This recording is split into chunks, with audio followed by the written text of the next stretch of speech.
Have you ever been at a party, music loud, people laughing, lights flashing, and instead of feeling excited, you feel tired?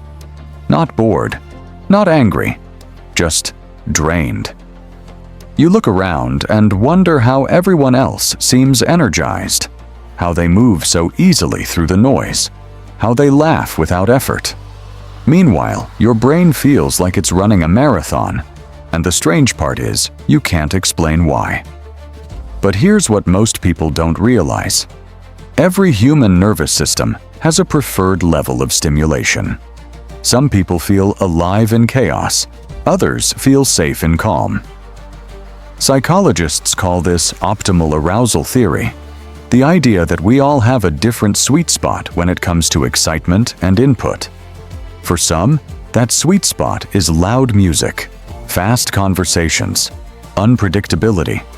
For others, that same environment feels like overload, and when your brain experiences overload, it doesn't interpret it as fun, it interprets it as stress.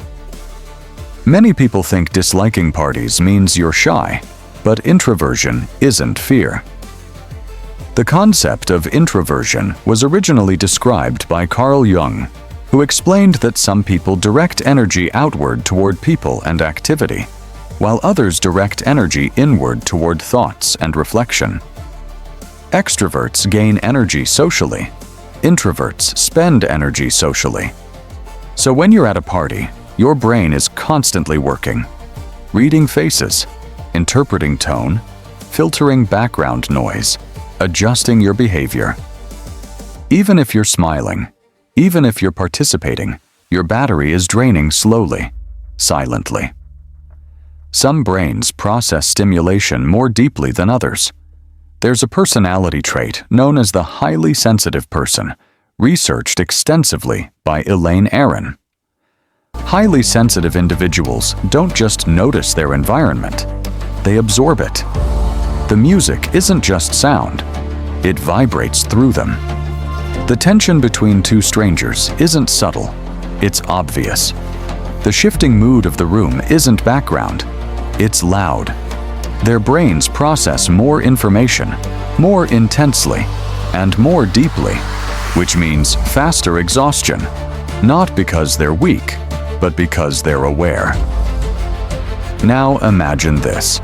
You're standing in a crowded room, and your brain is tracking who's looking at you, what you said 5 minutes ago, whether your expression matches the tone, how loud the speaker is behind you, if you're talking too much, if you're too quiet. That constant self-monitoring creates cognitive load, and cognitive load is expensive. It burns mental energy quickly. For some people, parties are relaxation. For others, they're performance, and performance is tiring. But let's be honest, not everyone avoids parties for healthy reasons. Sometimes staying home is peace, sometimes it's protection, and sometimes it's avoidance. There's a difference between "I don't enjoy this environment" and "I'm afraid of this environment." One comes from self-awareness, the other comes from fear. If you stay home and feel calm, fulfilled, creative, that's regulation. If you stay home and feel isolated, anxious, or trapped, that's something deeper. The key is knowing which one it is. Brains that dislike chaotic environments often excel in depth. They prefer one meaningful conversation over 10 shallow ones. They think longer, reflect deeper, and notice details others miss. While the world celebrates loud personalities, quiet minds are building inner worlds, and those inner worlds are rich. So if you've ever left a party early, if you've ever felt relief when plans were canceled, if you've ever wondered why everyone else seems energized while you feel exhausted, it's not that your brain hates fun, it hates overload. It prefers depth over noise, control over chaos, meaning over performance, and there is nothing wrong with that. The real question is this: are you protecting your peace, or are you avoiding growth?